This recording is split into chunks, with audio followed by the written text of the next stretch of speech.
Happy Sunday and welcome back to another video, or welcome if you're new here. For a bit of context, if you're new, as you can tell by today's video, it's going to be all around me going to university in America. So I am born and raised in Northern Ireland. My family lives in Northern Ireland. I headed to university in America when I was 18, BYU specifically, Brigham Young University in Utah. So I'm going to chat about all my experience going to university in America, but also more specifically going to BYU, a predominantly Mormon university, and how that differed from life in Northern Ireland. So if that sounds good to you, then keep on watching.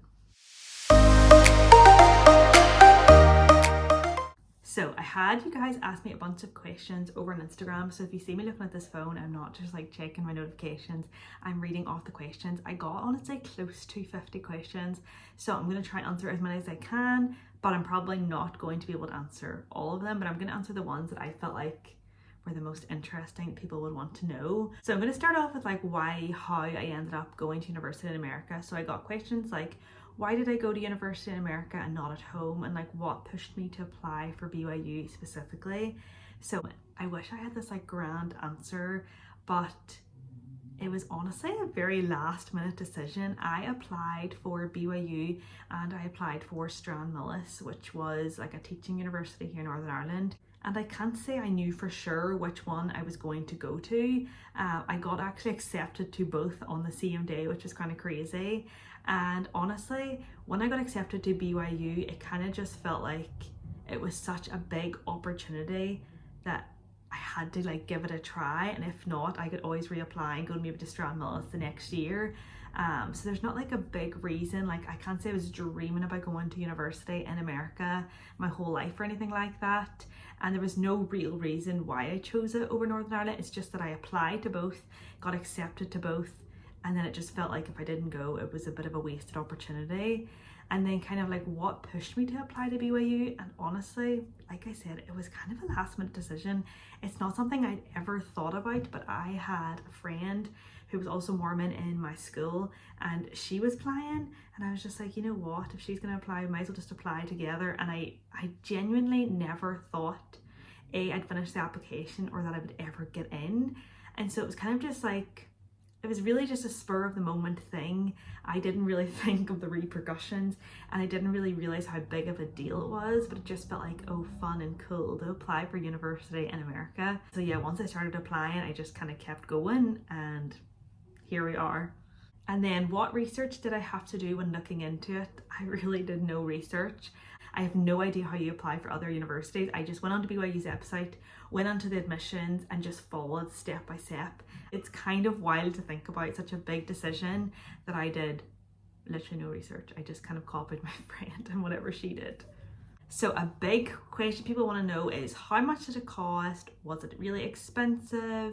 What are like your student finance options? How did I handle the costs? Just all things costs. And I think that's because America is notorious for universities being wildly expensive, like crazy expensive.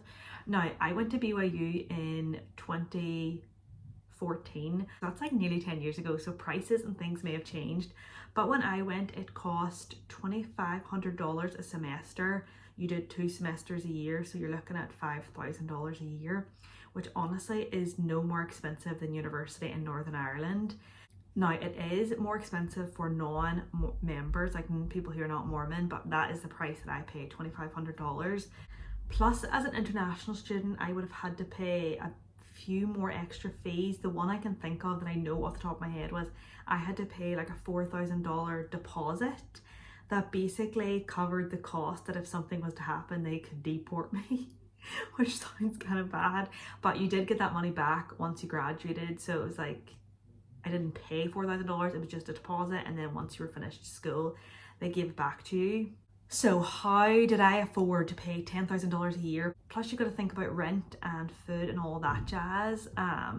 Luckily, my first year, my granddad actually paid my way. He paid my like university, my tuition fees, and my grandparents are by no means rich. So like, I'm not wanting them to sound like they're millionaires. They're very much not rich, but family is really important to my grandparents, and my granddad specifically loved the fact that I was going to BYU, and so he paid for the first year. And then my parents paid for my room and board and my food. Thank you, mum and dad, because otherwise I don't know if I would have afforded it. I did have a part-time job my whole time at university, especially those first 2 years. I worked part-time during the school year, and then I worked full-time not during the school year at an on-campus job, because as an international student you can only work on campus. And then my second year, my parents paid for my university fees and they paid for my room and board, and then I obviously paid for like my food and other costs, and I didn't have a car or anything like that, and I was just able to pay for my food and everything through my job. And then my third and fourth year I was married, and because I was married I technically qualified for like FAFSA, which is basically like low income. The government will actually pay for you to go to university. Because I was married and me and Trent were both in university and we were both only working part-time, like our income would have been so low. So my university the last 2 years was free, which is one of the blessings of BYU and getting married young, is that then like your income is what they judge FAFSA off of, so that you get free university. I'm not promoting that, but I'm just saying it was a big perk. And then obviously rent and stuff, Trent and I worked, and that's how we paid all of that. In terms of finance options, I really don't know if there is many for international students. I'm really not sure. I think your best bet if you were wanting to go to University of America is to try get a scholarship, because yeah, I really don't know how. I don't know how you would get a loan, because I don't think anywhere in Northern Ireland would loan you, and I don't know how you'd get a loan in America. So that's not very helpful, to be honest, but I'm really not sure what the options are. Okay, I got a lot of questions about roommates. What were my experience with roommates, my experience with American roommates, expectations, reality, any crazy stories, and did I find it hard to make friends? So my first and second year was the only year I had roommates, because obviously I got married after that. And in my first year I lived on campus housing, and it was like a dorm. So it was basically me and a roommate and a third and fourth roommate, and then we shared a bathroom that like connected our rooms, and you didn't have like a kitchen or anything like that, because you had to like eat at like a cafeteria. But my actual roommate was from Northern Ireland. Now, I didn't know her, we weren't friends. I knew of her because she was also Mormon, but like we'd never spoken honestly before. And then my other two roommates were American, and I feel like I had a very good experience for getting two random roommates and living with someone I knew of but didn't know. I honestly can't say I have too many crazy stories that year round. It is definitely an adjustment, but I feel like that first year you're just like excited, and you're just kind of like, you're all in like that same boat, you're all away from home, you all like don't have any friends, you all like kind of depend on each other. That year was really fun, and yeah, I really don't have any negative experiences or like anything to really report on. But my second year is where it started to go a little downhill. I moved in with my friend from home and then 4 random people. So there were 6 girls in a house in a 3-bedroom home. I shared a room with my friend from Northern Ireland. And let me just tell you, I had some bad roommates. I had some really bad roommates. Like, one of them would get mad at us if we played the Xbox because she like didn't believe in like playing games like Call of Duty, which I'm like, fine, but you can't like push that on your roommates. I had roommates who used to steal my food, and they used to use my stuff without asking, just like things like that. I do have more stories, but I feel like it's like you had to be there to know. And I feel like I could probably do a whole video dedicated to stories if I sat with my friend from Northern Ireland and actually wrote them down. I'm sure we could think of a lot of them, but you've got to remember it's been 8 years, so like to think of some off the top of my head. But yeah, I can't say I loved any of my roommates that year, and it made me very excited to get married because I did not want to deal with crazy roommates ever again. And then the other question is, did I find it hard to make friends? And the answer to this is yes. I didn't realize how big of a culture shock it would be for me. I feel like I found it hard to truly connect with people. I'm not saying this about every American, but a lot of the Americans that I came across were very self-centered and just always talk about themselves. And I just feel like that's not how people are in Northern Ireland. I found it really hard to connect to people. I would bet you $1 million that most of the people that I know or were friends with in America couldn't tell you much about my life in Northern Ireland. They probably couldn't tell you how many siblings I had or what their names were, which is kind of crazy how much time I spent with them and how much I know about their families, but how little they asked about mine in return. And I kind of became a more shy version of myself. I feel like in Northern Ireland I am a bit more outgoing, and when I moved to America I thought that would be the case, but I didn't like that I stood out. I didn't like that I was different than everybody else, but that I looked the same. You know, like when people saw me, they obviously assumed I was American, and then when I started talking, you could like see the clogs ticking. Like they were like, why does she sound like that? And I just didn't like that. I didn't like having to like explain. And yeah, I definitely became like a shell of myself. I lost a lot of my personality, which maybe in turn didn't help me make friends. And I grew up in Northern Ireland, a place with very little Mormons, and so I found it kind of hard to connect with some of the Mormons there because they were more crazy. Like they had a lot of beliefs that I personally didn't align with. I definitely did make friends, and I still have friends today, but I had this huge circle that I see other people in Northern Ireland with like their university friends. No, I do not have that. So I have a couple more like generic university questions, and then we're going to move into the BYU specific ones. So what was it like being away from family? So yeah, my answer to that is it is hard being away from family, but it is very doable in the same breath. Like we're so lucky to have FaceTime and text messaging. Like I called my parents all the time. So although it was hard, it was doable. But if I didn't meet Trent, I honestly don't think I would have survived after 1 year, if I'm being honest. What did you do for short breaks where you couldn't fly home? So holidays like Thanksgiving or spring break, what did I do if like other people went home? And that's kind of going back to what I said in the last question. I had family in Utah, so that made it so easy. And also just having good friends. Like the first year for Thanksgiving, I actually went to my roommate's house because she lived in Utah for Thanksgiving. I think making solid friends, a lot of times people will then extend an invitation for you to go with them. And also there's other people in the same boat. Just because I'm international, there's people from like the East Coast, and a lot of times you'll find on those holidays like Thanksgiving or spring break, a lot of people will get together, the ones that can't go home, and kind of do something together that way as well. So you're never really left out. And then the last non-BYU specific question is, how were your assignments graded and were they difficult and compared to A-levels?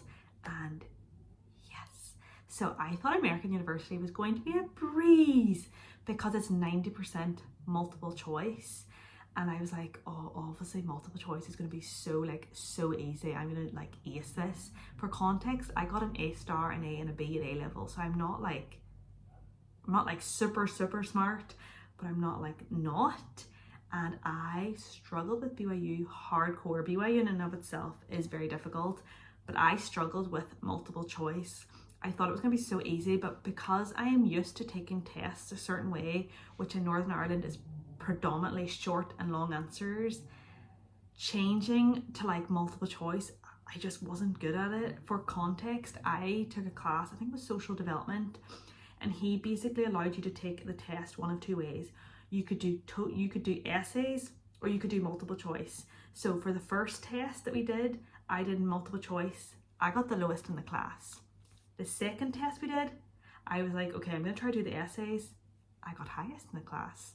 So that just shows you it was the exact same class, the same semester. That shows you like how bad I was at multiple choice versus long answers. I think when you don't know how to test take as multiple choice, it's very difficult.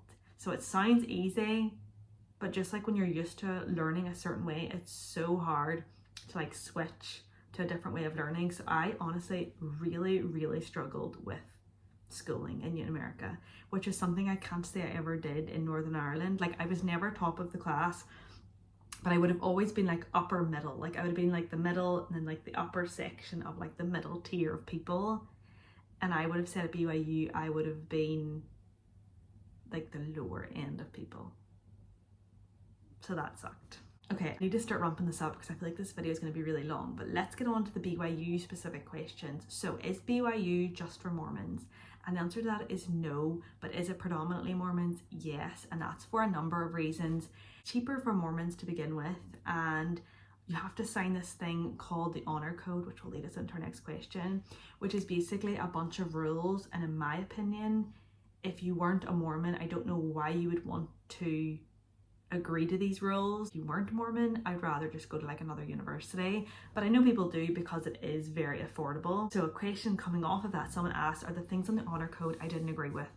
I'm not going to go into the whole honor code because it's kind of wild, but it's basically a list of rules that you have to follow, and if you don't, you can potentially get kicked out. Now, these rules are as stupid as no swearing to like no sex before marriage. Like, there's a total range of like rules, and I'm trying to think of some of the rules that I really didn't like, but it's honestly been so long. I know one of them was like you had to be in your own apartment by like a certain time at night.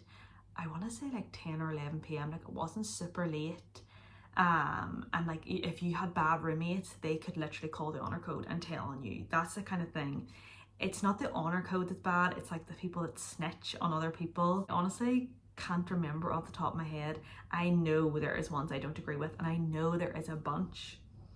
Allegedly, just in case BYU is watching this, allegedly that I didn't agree with, nor did I follow because I couldn't care less. And that's the thing, I feel like it promotes sneakiness because people are going to break the rules. In my opinion, the honor code really contradicts the church, because like the Mormon church, in my opinion, is that like if you sin, then you should repent and like be forgiven. But the honor code is like if you sin and you confess, you get kicked out, you know? So basically, like if you had sex before marriage and you told like your bishop that you had sex before marriage, they would literally call the honor code. Not all of them, but some of them call the honor code office and you get kicked out. So you get kicked out for doing the right thing, which is confessing.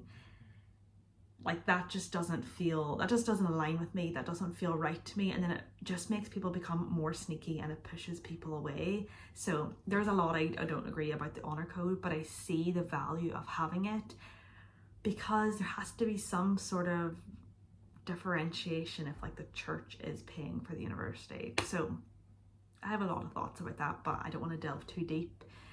So did you have to take any required religion classes, and do you have to attend like a school church service? And yes. So BYU, you have to take, is it 12 credits worth of religion classes, which is basically a semester's worth of religion classes, about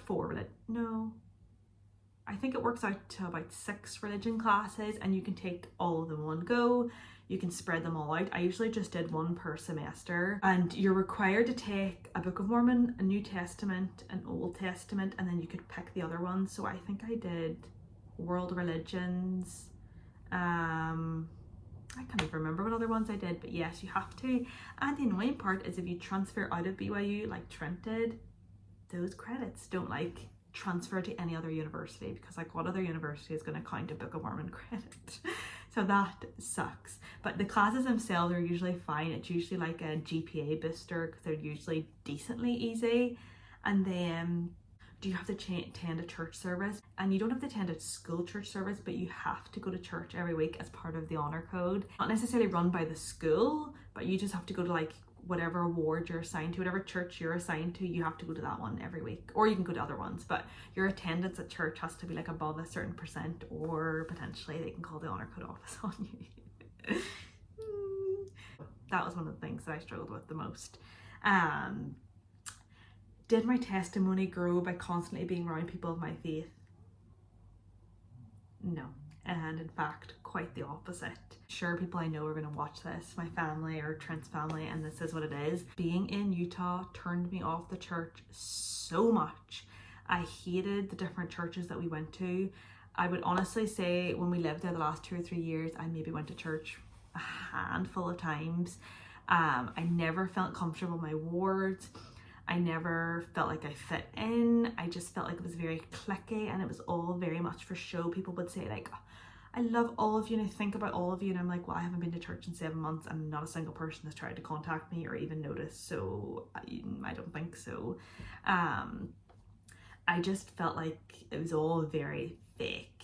Yeah, that's the only word I can describe for it. I really struggled being around people, hypocritical people who had these like super high standards that just like weren't great people. Like people would say things like, I will never marry a man that never served a mission. And I thought, if my husband is like the most perfect man ever and didn't serve a mission, I'd rather date him and marry him than someone who served a mission but like has done X, Y, and Z and makes him not a good person. So people would just have these like blanket statements that just really turned me off the church and gave me like a sour taste in my mouth. which is very different from like my church and ward here in like Derry. Everybody's very humble, and everyone's just like, everyone does really care about each other and like is interested in each other. And yeah, it definitely was a testimony crusher. And I would say when living in Utah, I was on the verge of, I was not an active Mormon because I couldn't stand the culture and the people. Sorry, Mum. And then I've got a couple more questions. Did I ever feel pressure to find a husband when I was there, and was everybody boy crazy and wanting to get married? Honestly, kind of hard for me to remember. I do feel like marriage is on the like tip of your brain at all times, which is crazy compared to people at home. And I do think people like wanted to go on a lot of dates, but I don't think people were like, at least my group of friends weren't like crazy, boy crazy. I don't think any of my friends had boyfriends my freshman year that I can think of, but a lot of the girls were going to serve missions. So I feel like the ones who are not boy crazy are going on missions. You like fall into like one of two categories. You either want to get married or you want to go on a mission. And yes, there is kind of a pressure to get married. At BYU, if you're not married by the time you're graduated, you're kind of seen as like a geriatric patient. Like you're seen as like, if you're not married by the time you graduate university, you're probably not going to get married, which is really bad. I can't say I felt a huge pressure, which is maybe why I did get married sooner. But yeah, I think BYU as a whole, there is a lot of pressure for girls, not for boys, but for girls. Basically, once you hit 22 and you've graduated, like your prime, you're out of your prime, basically. The last BYU specific question is, are BYU students really as sheltered as they appear? If you don't, you should go watch, I think they're called Black Menaces on TikTok, and I think it gives you a very good idea of how sheltered BYU students are. Now, this is not the majority of people, this is just like, probably like 50-50 of people who really are just, that's just how sheltered they are. That's the life that they've lived. They've only ever lived in this Utah Mormon bubble. They don't know a world outside of being Mormon, which I think is kind of scary. So yes, there are a lot of students like that, and that would just not have been my circle of friends because I would not have fit in there at all. This video is getting very long. I feel like I'm really struggling to answer these today. My brain is just not working. I'm just gonna like sum up with a couple more questions. People are basically just asking, would I recommend it? Do I regret it? Do I regret not going to university in Northern Ireland? And then how would I feel if my kids wanted to go to university in America? Do I recommend it? This is hard because my life is the way it is because I went, so it's been a great thing. Do I recommend it to everybody? No, but also yes, it's really fun to experience a different way of life. Like, I can't imagine having lived in Derry my whole life and never experienced anything else, but then when you haven't experienced it, you don't know. So I think it is fun, whether you go to university in America or you study abroad for a year, I think it is fun to go and live somewhere else and experience a different culture. But do I recommend it to everybody? No, because the grass is not always greener. You might think going into university in America is going to be amazing and so fun and cool, but there are a lot of downsides to it as well. So I think you've just got to weigh up your pros and cons and decide if it's good for you. And then would I encourage my kids, and how would I feel about my kids? And I think I wouldn't encourage my kids, but I wouldn't discourage them because we are Northern Irish and America. I think it would be great for them to experience living in America. What I wouldn't encourage though is them attending BYU because of all the feelings that I had there. If they wanted to go to university, I really would heavily push them to not go to BYU, if I'm being honest. But other than that, if that's what they want to do, I'd be totally fine either way. And yeah, hopefully this video wasn't too rambly and I answered the questions that you guys are most wanting to know. I feel like it is a very interesting topic if you're like somebody from the UK watching this, hearing somebody's perspective of going to university in America and what it's really like, and especially going to a Mormon university, because that is a very niche topic. Yeah, hopefully this wasn't too boring. I do feel like it was really long and I'm sorry, and I feel like I'm not like totally, my answers just were not as good today as I would have liked, but that's just the reality of life sometimes. And if you like this video, please give it a thumbs up. If you aren't already, please make sure you're subscribed, and thank you to all those who asked questions, and see you next time. Bye.